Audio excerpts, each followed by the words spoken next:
Hello बच्चों। तो आज class 11 chemistry states of matter का नया लेक्चर लेकर आए। ये हमारी लिक्विड स्टेट चल रही है और पिछले लेक्चर में हमने जो पूरा लेक्चर किया था वो विस्कोसिटी पे किया था। आज जो हम लेक्चर करेंगे वो हमारा लेक्चर जो होगा लिक्विड स्टेट में वो होगा सरफेस टेंशन में।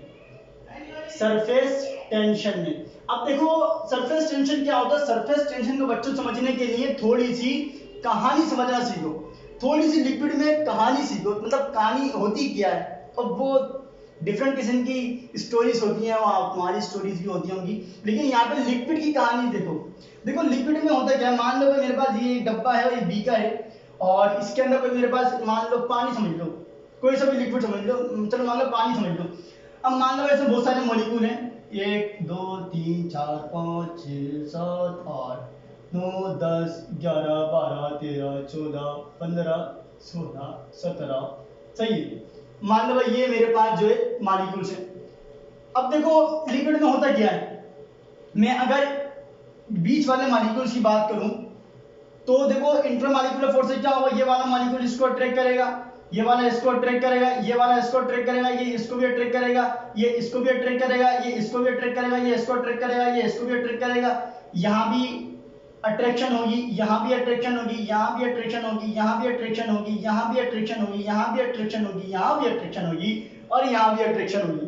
तो तुम देख लो हर मॉलिक्यूल एक हर तरफ से बैलेंस है, ये इसको अट्रैक्ट कर रहा है, ये इसको अट्रैक्ट कर रहा है, ये इसको अट्रैक्ट कर रहा है, वो ऊपर से इसको अट्रैक्ट कर रहा है। तो देख लो हर तरफ से अपने पास क्या है, जो अट्रैक्शन की फोर्स है, जो इंटरमॉलिक्यूलर हमारा अट्रैक्शन है वो हर तरफ से क्या है, बराबर है। ठीक है। अब जब मैं सरफेस के मॉलिक्यूल्स की बात करूं, सरफेस के मॉलिक्यूल्स की बात करूंगा तो देखो ये नीचे इसके ये इसको अट्रैक्ट करेगा, ये इसको अट्रैक्ट करेगा, ये इसको अट्रैक्ट करेगा। चलो मैं इसे देखो, अब देखो डायरेक्ट सरफेस के मॉलिक्यूल मैंने बना दी, 4 ही मॉलिक्यूल बनाए, वैसे तो कितने करोड़ों उसमें मॉलिक्यूल्स होंगे। ये इसको ये इसको ये इसको, ठीक है। तो देखो ये इसको अट्रैक्ट कर रहा है, ये इसको अट्रैक्ट कर रहा है, इस वाले पर ये ऐसे फोर्स लगा रहा है, ये इस पे ऐसे फोर्स लगा रहा है, बराबर है। अब नीचे वाला इस पे फोर्स लगाएगा, ये इस पे फोर्स लगाएगा, नीचे वाले पर ये ऐसे फोर्स लग रही है, ये जान लगा फोर्स लगा रहा है, लेकिन ऊपर तो कोई मॉलिक्यूल है ही नहीं।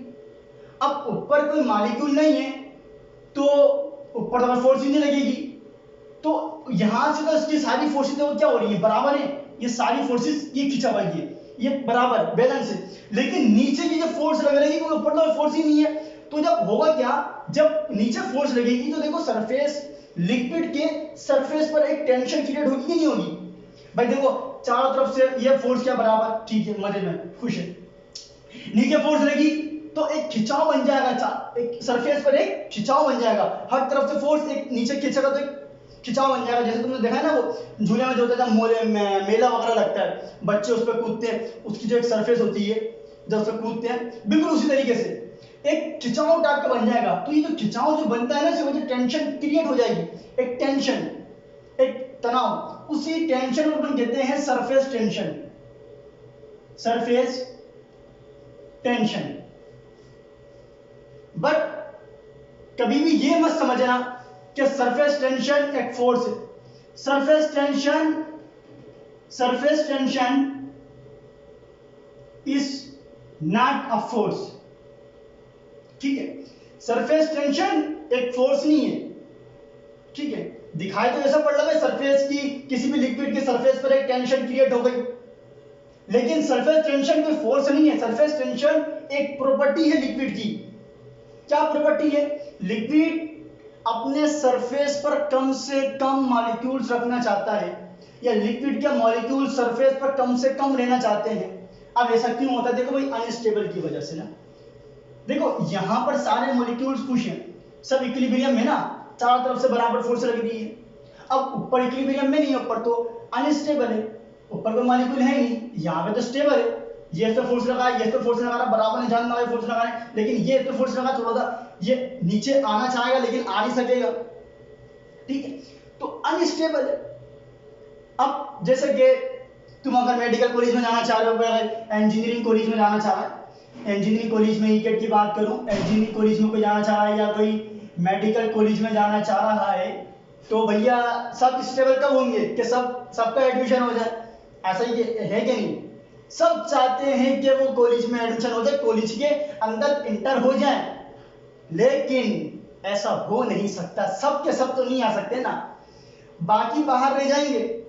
आना सब चाहते हैं अंदर, लेकिन आ नहीं सकते, है कि नहीं? आना सब चाहते हैं लेकिन आ नहीं सकते। क्यों? क्योंकि लिमिटेड सीट्स है ना भाई।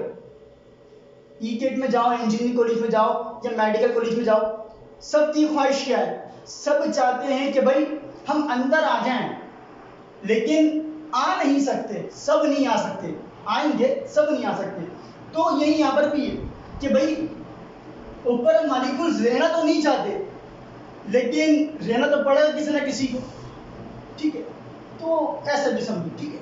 आप भले रहना नहीं चाहते, लेकिन रहना तो है। ऐसी कोई स्टोरी नहीं जिसका कोई एंड ना हो।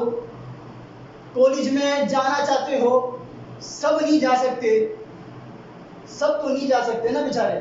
हाँ, स्टेबल सब होंगे, सब चाहते हो मैं अंदर चले जाऊं, अंदर खुशी होगी, स्टेबल है, अंदर जाएगा, लेकिन जा नहीं सकते बेचारे। तो कंपटीशन है, तो सब नहीं जा सकते, चंद जा सकते हैं। ऐसा ही कुछ यहाँ पर भी होता है लिक्विड के अंदर कि सारे मॉलिक्यूल्स रहना नहीं चाहते, लेकिन रहना तो पड़ेगा किसी न किसी को। तो अनस्टेबिलिटी की वजह से एक खिंचाव बन जाता है, जिसे हम कहते हैं सरफेस टेंशन। बट ये एक कोई फोर्स नहीं है। सरफेस टेंशन एक असल में प्रॉपर्टी है लिक्विड की, जिसमें लिक्विड अपने सरफेस पर कम से कम मॉलिक्यूल्स रखना चाहता है। इस प्रॉपर्टी की वजह से सरफेस टेंशन, इस प्रॉपर्टी की वजह से एक टेंशन क्रिएट हो जाती है। देखो, फोर्स नहीं है, प्रॉपर्टी है सरफेस टेंशन।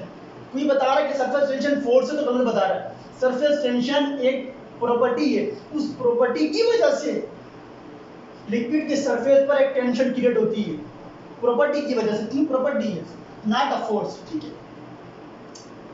ठीक है। अब देखो सरफेस टेंशन, अभी जो फोर्स है, मान लो एक इमेजिनरी, मान लो भाई ये बहुत सारे मॉलिक्यूल्स हैं लिक्विड की सरफेस पर। मान लो एक लाइन है, एक लाइन मान लो हर चीज तो मानते ही है ना, तो यहाँ भी मान लेते हैं। मान लो हर चीज में डेरिवेशन करते हुए मानते ही है, तो यहाँ भी मान लो। मान लो भाई ये बहुत सारा एक मॉलिक्यूल्स हैं और लिक्विड की सरफेस पर ये एक लाइन है, बहुत बड़ा सरफेस है। मैं उसको कोई एक लाइन में कंसीडर कर लेता हूं। तो ये जो फोर्स, जो टेंशन डेवलप हो जाती है, ये डायरेक्टली प्रोपोर्शनल होती है लेंथ की। देखो जितनी बड़ी लाइन होगी उतनी ही ज्यादा फोर्स होगी, जितनी बड़ी लाइन पर मॉलिक्यूल्स होंगे उतनी ही ज्यादा फोर्स होगी, टेंशन क्रिएट होगी, ठीक? तो ये हटा भैया, यहां पर आगे गामा। तो गामा यहाँ पर क्या, सरफेस टेंशन, तो ये हो गया फोर्स बाई ए, ठीक है? मैं डायरेक्ट फॉर्मूला लिख सकता था, लेकिन मैं लिखा नहीं, समझाना है। तो force by length, force per unit length, इसे भी कहते हैं सरफेस टेंशन, ऐसा भी बोल सकते हैं, ठीक है? यूनिट की बात करूं, यूनिट क्या हो जाएगा, न्यूटन पर मीटर। लेकिन सबसे इंपॉर्टेंट बात, सरफेस टेंशन बच्चों, एक सरफेस टेंशन ये क्या है, एक इंटेंसिव प्रॉपर्टी है। अब यार इंटेंसिव प्रॉपर्टी क्या होती है और एक्सटेंसिव प्रॉपर्टी क्या होती है, ये हमने चैप्टर नंबर 5 के अंदर पढ़ा था, थर्मोडायनामिक्स के अंदर, तो जाके देख लेना। तो इंटेंसिव प्रॉपर्टी में हम बता देते हैं वैसी वैसी, ताकि अगर कोई अभी बच्चा भी आए तो देखो उसको भी पता, तो कम से कम तो कुछ ना कुछ तो सीख जाए। इंटेंसिव प्रॉपर्टी कहते हैं जो कि अमाउंट पे डिपेंड नहीं करती, ठीक है? तो सरफेस टेंशन भी देखो अमाउंट पे डिपेंड नहीं करता। ऐसा नहीं है कि तुम अगर लेंथ बढ़ा दोगे तो फोर्स बढ़ जाएगी, या तुम फॉर्मूला देख के ये समझो कि भाई force directly proportional, inversely proportional to length, ऐसा नहीं है। देखो मैं इसलिए कहता हूं कि कंसेप्ट क्लियर करो, डायरेक्ट रटो नहीं, वरना दिखाई तो तुम्हें ऐसे ही पड़ेगा कि directly proportional to force and inversely proportional to length, लेकिन ऐसा है नहीं, क्योंकि फोर्स और लेंथ क्या होते हैं, डायरेक्टली प्रोपोर्शनल। तो भले से तुम फोर्स को 4 गुना बढ़ाओ तो लेंथ भी 4 गुना बढ़ेगी, ओवरऑल रेशियो तो क्या सेम रहेगा, इसे 10 गुना बढ़ाओगे ये भी 10 गुना बढ़ेगी, लेंथ को 20 गुना बढ़ाओगे ये भी 20 गुना बढ़ेगी, तो ओवरऑल रेशियो तो अपने पास सेम होगा कि नहीं होगा। इसीलिए सरफेस टेंशन क्या है, सेम ही रहता है। अगर लिक्विड तुम्हारे पास एक जैसा है, वो बात करेंगे फैक्टर्स क्या है, तो सरफेस टेंशन एक इंटेंसिव प्रॉपर्टी है, किस तरीके से है वो मैंने यहाँ पर बताया। हालांकि डायरेक्ट मैं फॉर्मूला लिख सकता था, लेकिन फॉर्मूला डायरेक्ट मैंने नहीं लिखा, थोड़ा कंसेप्ट क्लियर करो। इंटेंसिव प्रॉपर्टी डिपेंड नहीं करती, कभी भी ये मत समझना कि भाई फोर्स बढ़ने से या किसी के भी प्रोपोर्शन है नहीं, फोर्स बढ़ाओगे लेंथ बढ़ेगी, जितना डायरेक्टली रिलेशन है, ये जितना बढ़ाओगे ये रेशियो क्या रहेगा अपने पास, ये सेम रहेगा। तो सेम रहने की वजह क्या है, ये सरफेस टेंशन ग्राम से शो करते हैं, ठीक है। यूनिट क्या हो गई, न्यूटन मीटर, ठीक है। अब मैं इसके फैक्टर्स की बात करूं, इसके फैक्टर्स की बात करूं, अच्छा देखो तुम अगर चाहो तो उसको अपनी रियल लाइफ में फील भी कर सकते हो सरफेस टेंशन। तो देखो जरूरी नहीं है कि आप एमडी के लिए पढ़ लो या ईकेट के लिए पढ़ लो या अपना 12 क्लियर करने के लिए पढ़ लो, ऐसा नहीं, थोड़ा मतलब प्रैक्टिकल लाइफ में थोड़ा सा आया करो।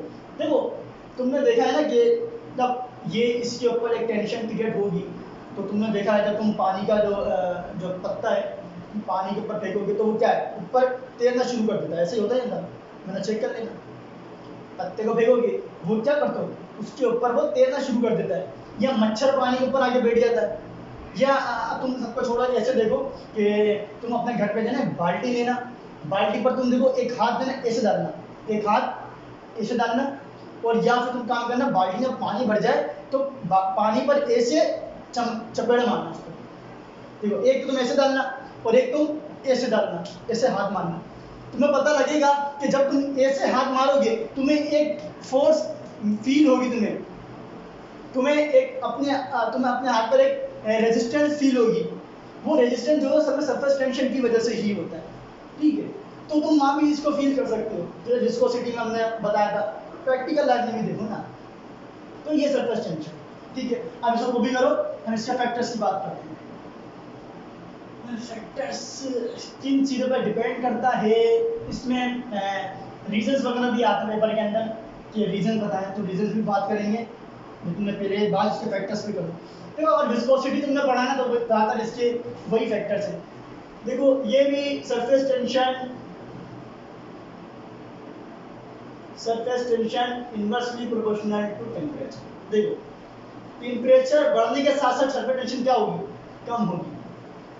क्यों कम होगी, क्योंकि सरफेस टेंशन डायरेक्टली प्रोपोर्शनल होता है इंटरमॉलिक्यूलर फोर्स की, इंटरमॉलिक्यूलर फोर्स। तो टेम्परेचर बढ़ाने से इंटरमॉलिक्यूलर फोर्स क्या होती है, इंटरमॉलिक्यूलर फोर्स कम होती है। तो जब इंटरमॉलिक्यूलर फोर्स कम होगी तो ऑलरेडी जाहिर सी बात है कि हमारे पास जो ये सरफेस टेंशन पहले से ही कम हो जाएगी, अगर ये कम होगी तो फिर ये भी कम होगी, ठीक है। तो सरफेस टेंशन पे जब तुम टेम्परेचर बढ़ाओगे तो फिर इंटरमॉलिक्यूलर फोर्स कम होगी, जिसकी वजह से अपने पास सरफेस टेंशन भी कम हो जाएगी, ठीक। इसके अलावा देखो सरफेस टेंशन ऐसा जस्ट सिंपल बात करूं, viscosity directly related. Surface tension बढ़ाओगे, सरफेस टेंशन तुम बढ़ाओगे तो हमारे पास पहले से ही क्या हो जाएगा, विस्कोसिटी बढ़ जाएगी। तो सरफेस टेंशन बढ़ाओगे या सरफेस टेंशन जिसकी ज़्यादा होगी उसकी विस्कोसिटी भी ज़्यादा होगी। अच्छा जितने हमने पिछले लेक्चर में सवाल कराए थे कि वाटर की बात हो गई या हमारे पास जो C2H5OH इथेनॉल हमारे पास हो गया, ठीक है। तो इसके अंदर मैं बोलूँ किसकी सरफेस टेंशन ज़्यादा, देखो वही फैक्टर्स विस्कोसिटी वाले। तो देख लो पहले सबसे पहले इंटरमॉलिक्यूलर फोर्स देख लो, सबसे ज़्यादा स्ट्रॉन्ग किसमें होती है। तो पिछला लेक्चर अगर देखा विस्कोसिटी में बोलूँगा कि पहले वो देख कर आना, हाइड्रोजन बॉन्डिंग सबसे पहले देख लेते तो सबसे ज़्यादा इंटरमॉलिक्यूलर फोर्स में वही स्ट्रॉन्ग होती है, इसमें 2 उसमें 1, तो उसकी विस्कोसिटी इसमें क्या, वाटर की विस्कोसिटी ज़्यादा थी, ये क्या थी इसकी, इसमें 1 हाइड्रोजन बॉन्डिंग, इसकी विस्कोसिटी लो थी, इसकी ज़्यादा थी। तो जिसकी विस्कोसिटी ज़्यादा होगी उसकी सरफेस टेंशन भी ज़्यादा होगी, तो जाहिर सी में इसके वाटर की सरफेस टेंशन भी ज़्यादा होती है।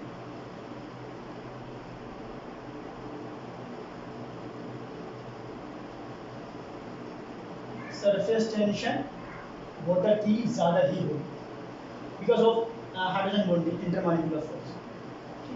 अब पेपर में अच्छा इसका वो भी आता है, रीज़न भी आता है कि भाई वाटर की सरफेस टेंशन इथेनॉल से ज़्यादा क्यों होती है। तो रीज़न है कि भाई बिकॉज ऑफ इंटरमॉलिक्यूलर फोर्स, क्योंकि इसमें 2 हाइड्रोजन बॉन्डिंग है, उसमें 1 हाइड्रोजन बॉन्डिंग है।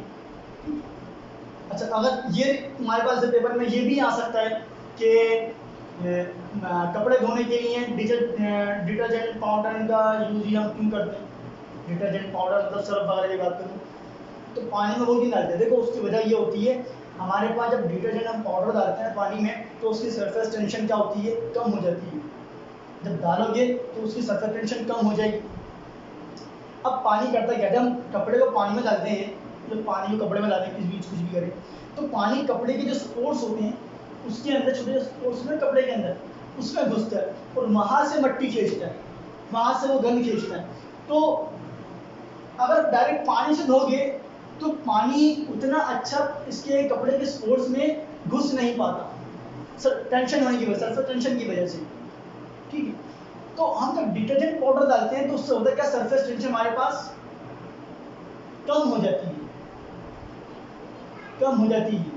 जब ये कम हो जाती है तो फिर होता क्या, पानी बहुत ही आसानी से पोर्स में घुसता है और सारा गंद खींच लेता है।